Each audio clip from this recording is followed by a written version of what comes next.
100.7. Mix. Agora na Mix. Mix Notícias. As notícias do Brasil e do mundo pra você. Mix Notícias. Mix Campos 100.7, o melhor mix do Brasil, 7 horas e 4 minutos. Muito bom dia, hoje é quinta-feira, 19 de dezembro de 2019. Decisão sobre redistribuição dos royalties já tem data marcada. A LERJ aprova a redação final do orçamento de 2020.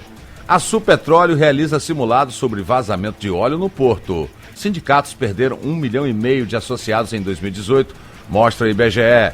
Caso Queiroz, loja de Flávio Bolsonaro também foi alvo de operação do MP. STF decide que, se comprovado o dolo, é crime deixar de pagar ICMS declarado. Dólar comercial com menos 0,13% ao dia, vendido a R$ 4,06. A arroba do boi gordo segue negociada a R$ 185 à vista no estado do Rio. E a açúcar cristal saca 50 quilos com outra alta de mais 1,45% ao dia, cotada a R$ 72,13. Esses são os destaques do Mix Notícias de hoje. Mix Notícias. Temperatura no momento 25 graus, máxima pode chegar a 31. Sol com muitas nuvens, pancadas de chuva à tarde e à noite. Vamos conferir aí o trânsito nas principais vias da cidade. Nesse momento, maior movimentação na 28 de março, saída da Campos Farol e bairro da Penha, sentido centro. Também fluxo de caminhões e ônibus pela Presidente Kennedy em direção à BR-356. Na rotatória do Shopping Estrada e saída da Arthur Bernardes, para quem segue para Macaé, vai encontrar retenções da BR até a duplicação. Quem vai para o Parque Rodoviário Guarulhos também encontra um trânsito mais moroso até a Ponte General Dutra. Beira Valão, fluxo tranquilo nos dois sentidos. Ponte da Lapa também. Alberto Torres tem boa movimentação, da Barão de Miracema até a Rocha Leão. Quem segue para Guarulhos pela Ponte General Dutra vai encontrar trânsito lento até o aeroporto. No sentido contrário, maior fluxo da segunda passarela até a Ponte Alaí Ferreira. Pelinca Formosa, Voluntários, tudo com fluxo mais calmo. Também nas descidas da Ponte Leonel Brizola e mediações do Mercado Municipal. E atenção, quem segue para o Rio, um acidente está ocasionando uma retenção de 5 quilômetros do viaduto do quilômetro 313 da BR em São Gonçalo, sentido Rio de Janeiro. No sentido Espírito Santo, o trânsito é tranquilo. Mix Notícias. O futuro financeiro dos municípios produtores de petróleo já tem nova data para ser traçado, 29 de abril de 2020, quando a redistribuição pelos royalties do petróleo será julgada pelo plenário do Supremo Tribunal Federal. As ações diretas de inconstitucionalidade que questionam a nova lei de royalties, suspensa por força de uma liminar, na época então pela ministra Carmen Lúcia. Segundo especialistas, o adiamento da votação da matéria atende ao pleito dos municípios e estados produtores que, por meio de prefeitos, deputados e outras lideranças, pressionaram ministros do STF para que o julgamento fosse transferido desde que o Congresso aprovou em 2012 a nova lei de partilha das receitas do petróleo, que redistribui os royalties para todas as 5.570 cidades brasileiras. Os estados e municípios produtores e não produtores travam um embate por esses recursos. A LERJ aprovou nesta quarta-feira, em redação final, o projeto de lei orçamentária anual de 2020. O texto prevê que o Estado do Rio tenha no próximo ano um déficit de 10,6 bilhões de reais, com uma receita líquida de 72,6 bilhões e despesas de 83,2 bilhões. A medida será encaminhada para o governador Wilson Witzel, que terá até 15 dias úteis para sancioná-la ou vetá-la. As projeções de arrecadação e despesa apontadas no projeto original do governo do Estado foram modificadas por conta do parecer da Comissão de Orçamento favorável a 98% das emendas elaboradas pelos parlamentares. A mudança levou em conta a previsão de aumento de arrecadação estadual, devido principalmente à revisão da inflação e da previsão do aumento do PIB nacional para 2020, fatores que geram maior arrecadação de ICMS, principal imposto estadual. Mix Notícias.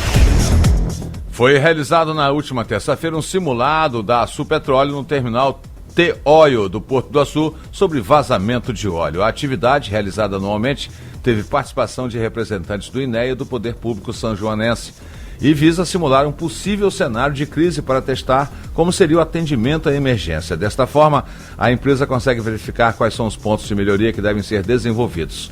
O treinamento simulou um vazamento de óleo, o combate à emergência e o acionamento de todas as autoridades competentes. É importante participarmos do exercício simulado de preparação e resposta à emergência para evidenciarmos a eficiência do plano, a disponibilização dos recursos necessários, assim como a intenção entre as equipes e os órgãos envolvidos, imitando uma situação real, ressaltou a secretária de Meio Ambiente de São João da Barra. O ano de 2018 teve a mais intensa queda dos últimos 6 anos no número de associados a sindicatos, mostrou a pesquisa do IBGE. Segundo o Instituto, mesmo com o aumento de cerca de 1,3 milhões na população ocupada, os sindicatos perderam mais de 1,5 milhão de associados no ano passado. Os dados são da Pesquisa Nacional por Amostra de Domicílios sobre Mercado de Trabalho, que teve informações adicionais divulgadas ontem. Segundo a PNAD, o percentual da população ocupada filiada a sindicatos vem caindo desde 2012, quando era de 16,1%, e teve sua queda mais intensa no ano de 2018, quando chegou a 12,5%. Nos 6 anos analisados, os sindicatos perderam quase 2,9 milhões de associados, grupo que chegou ao total de 11,5 milhões em 2018. Mix Notícias. O senador Flávio Bolsonaro, sem partido do Rio de Janeiro, também foi alvo de busca e apreensão da operação realizada pelo Ministério Público nesta quarta-feira. O endereço visitado pelo MP foi a loja de uma franquia da qual ele é sócio no Via Park Shopping, na Barra da Tijuca. Também foram cumpridos mandados de busca e apreensão em endereços de ex-assessores de Flávio, tanto na capital como em Resende, no sul do estado do Rio. As medidas cautelares foram pedidas na investigação sobre lavagem de dinheiro e peculato no âmbito do antigo gabinete do senador, quando era deputado estadual na Alerj. São alvos das medidas cautelares os endereços de Fabrício Queiroz, ex-chefe da segurança de Flávio, seus familiares, e ainda parentes de Ana Cristina Siqueira Vale, ex-mulher do presidente Bolsonaro. As medidas cautelares desta quarta-feira atingem, sobretudo, ex-assessores que também tiveram sigilo fiscal e bancário quebrado pelo Tribunal de Justiça em abril. Por 7-3, o Supremo Tribunal Federal decidiu nesta quarta-feira que é crime deixar de pagar o ICM já declarado desde que haja intenção de não pagar e que se trate de um devedor contumaz. O julgamento foi suspenso na semana passada por pedido de vista, mas na sessão desta quarta-feira, o Dias Toffoli apresentou o voto a favor de considerar a conduta como crime. O ministro Celso de Mello estava ausente e não votou. O ICMS é um imposto estadual que incide sobre a movimentação de mercadorias e está embutido no preço. É pago pelo consumidor no momento da aquisição do produto ou serviço. Embora o recolhimento possa ter sido declarado ao poder público, em alguns casos, empresas recebem e não repassam o valor ao Tesouro Estadual. Mix Notícias. Por 47 votos favoráveis, 1 contrário e 6 abstenções, a Alerj aprovou em segunda discussão nesta quarta-feira a PEC 17/19, que obriga o governo do estado a executar os programas incluídos por emendas individuais nas leis orçamentárias anuais. A medida, a ser implementada apenas após o término do regime de recuperação fiscal do estado, que pode ser prorrogada até o fim de 2023, será promulgada pelo presidente da Casa e publicada no Diário Oficial do Legislativo dos próximos dias. Serão destinadas às emendas parlamentares 0,37% da previsão de receita tributária do estado, montante dividido entre os 70 deputados. Desse total, 30% deverão ser investidos na área da saúde, outros 30% em educação e 40% por aplicação livre. E também ontem na Alerj derrubaram aí o veto do governador Wilson Witzel ao projeto de lei 1624/19, que ratifica a divisão da região metropolitana sem os municípios de Petrópolis, Cachoeiras de Macacu e Rio Bonito, conforme a lei 2664/96. A medida será promulgada pelo presidente da Casa e publicada no Diário Oficial do Legislativo nos próximos dias. A medida foi necessária para garantir, sem alterações, a distribuição dos 25% do ICMS que cabe aos municípios, segundo critérios do Índice de Participação Municipal, que leva em conta a região onde a cidade está localizada. Os 3 municípios haviam sido incluídos na região metropolitana em dezembro de 2018, com a aprovação do projeto de lei que ampliou o bilhete único intermunicipal. A medida não altera as regras do bilhete único e os 3 municípios poderão ter acesso ao benefício. Mix Notícias. A economia informal avançou pelo 5º ano consecutivo no Brasil, segundo o Índice de Economia Subterrânea divulgado pelo Instituto Brasileiro de Ética Concorrencial e pelo IBRE-FGV. A chamada economia subterrânea movimentou 1,12 trilhão ao longo do ano, o equivalente a 17,3% do PIB do país, e semelhante ao PIB de países como Suécia e Suíça. A alta, de acordo com as entidades, é reflexo da crise econômica iniciada em meados de 2014 e que reduziu o mercado de trabalho e a participação do setor formal da economia. No mercado de trabalho, por exemplo, a informalidade bateu recorde, atingindo 41,2% em outubro. O ministro da Economia, Paulo Guedes, afirmou ontem que o governo continua avaliando uma forma de desonerar a folha de pagamentos, que, segundo ele, é o mais cruel e perverso de todos os impactos. Para permitir a desoneração, o ministro afirmou que avalia um tributo sobre transações digitais, o que pode incluir transferências e pagamentos feitos por meio de aplicativos de bancos, por exemplo. Ele, porém, não deu explicações detalhadas sobre o assunto. Segundo Guedes, esse imposto seria diferente da antiga CPMF. A ideia de tributar não só consumo e renda, como transações, é uma ideia que consideramos desde o início. Nunca foi a CPMF, sempre foi um imposto sobre transações. E como tributamos isso? Tem transações digitais, declarou o ministro durante a entrevista a jornalistas em Brasília, em que fez aí um balanço de 2019. Mix Notícias. O valor bruto da produção agrícola do Brasil em 2019 foi estimado em 617 bilhões de reais, alta de 2,1% da comparação anual e maior marca da história, igualando-se a 2017, informou o Ministério da Agricultura nesta terça-feira. De acordo com o comunicado, o resultado foi impulsionado pelo setor pecuário, que somou 213,7 bilhões de reais em produção, alta de 7,8% ante 2018, e compensou uma ligeira queda no valor das lavouras, que acumulou 403,2 bilhões. Neste ano, a indústria de carnes registrou forte aquecimento diante da demanda elevada pelos produtos brasileiros, puxada especialmente pelos surtos de peste suína africana na China, que acelerou suas importações de carne. Dessa forma, os preços da arroba do boi gordo, do leitão e da asa de frango atingiram patamares históricos neste ano, segundo os indicadores do Exalc-CPEA. O índice de confiança do empresário industrial avançou 1,8% percentual em dezembro e alcançou 64,3 pontos, o maior patamar para este mês desde 2010, informou a Confederação Nacional da Indústria nesta quarta-feira. Além de estar 9,6 pontos acima da média histórica, o ICEI de dezembro também é 0,5 pontos superior ao registrado em dezembro de 2018, informou a entidade. A alta do indicador para a CNI revigora a tendência de melhora da confiança que estimula as decisões de investimento e produção, auxiliando o crescimento econômico do Brasil em 2020. Mix Notícias. O MEC vai divulgar no dia 17 de janeiro de 2020 os resultados do Exame Nacional 2019, o Enem. Os candidatos poderão conferir as notas individuais na página do participante, no portal ou no aplicativo do Enem, após fazer login com CPF e senha. O Enem 2019 foi aplicado nos dias 3 e 10 de novembro. Ao todo, 3,9 milhões de estudantes compareceram a pelo menos um dia de prova. Quem fez o Enem como treineiro não irá concluir o ensino médio em 2019, poderá ter acesso ao boletim individual em março de 2020.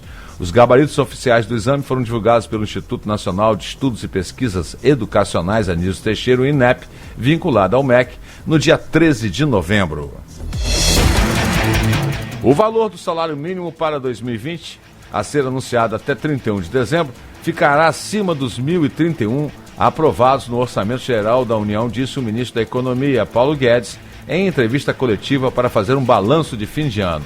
Ele disse que o valor final dependerá do INPC, que mede a inflação para as famílias de menor renda. No entanto, o recente repique da inflação deve elevar o mínimo para um salário maior que o previsto.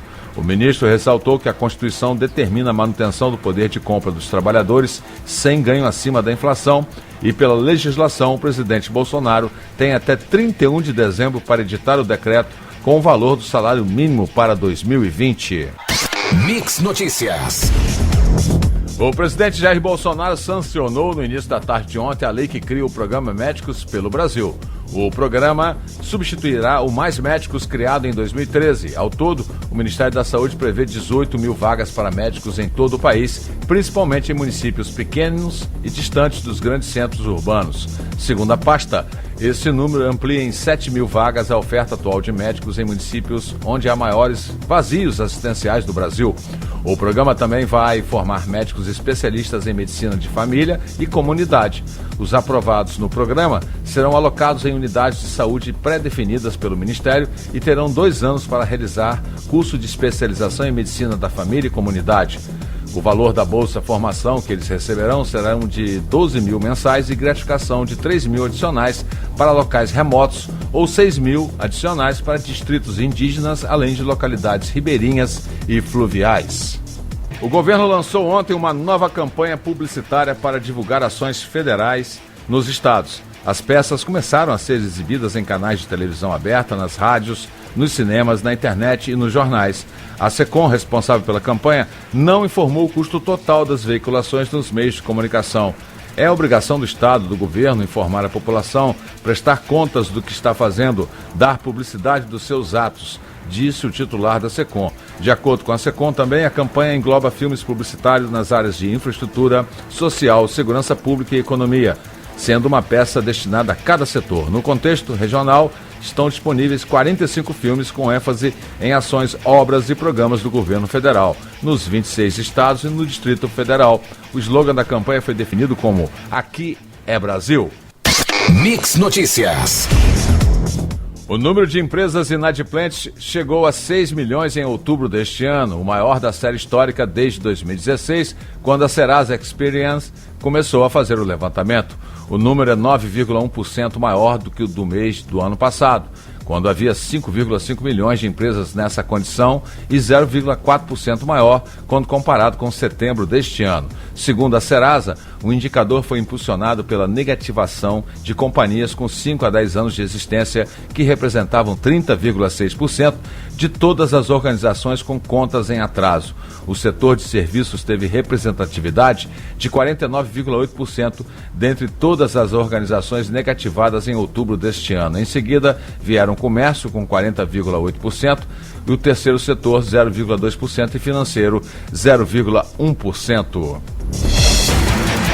A 70ª fase da Lava Jato, chamada de Operação Obolo, foi deflagrada nesta quarta-feira para coletar provas a fim de investigar crimes relacionados a contratos de afretamentos de navios pela Petrobras que superam 6 bilhões de reais. Os contratos foram feitos com as empresas Maersk, Tide Maritime e Furken.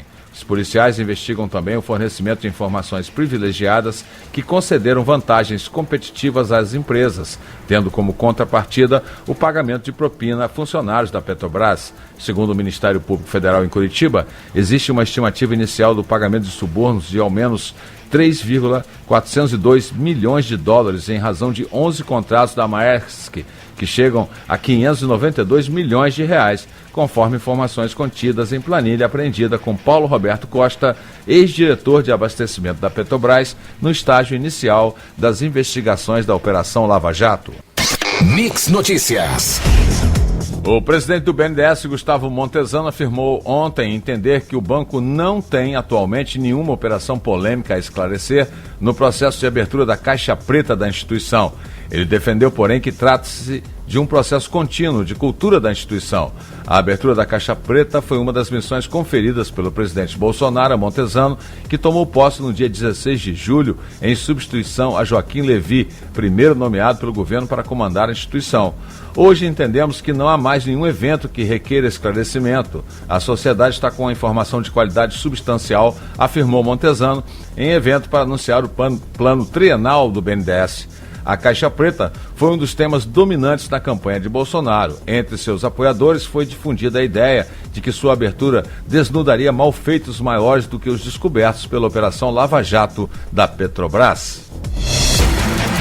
O presidente Jair Bolsonaro estuda acomodar seu aliado e amigo, o ex-deputado Alberto Fraga do DEM, como ministro da Segurança Pública. A ideia é recriar a pasta em 2020, dividindo o Ministério da Justiça. A proposta, confirmada por fontes próximas à presidência, diminuiria os superpoderes de Sérgio Moro, tido como um dos superministros de Bolsonaro pelo tamanho da sua pasta. Mix Notícias. O ministro Luiz Edson Fachin do STF arquivou uma ação que questionava a legalidade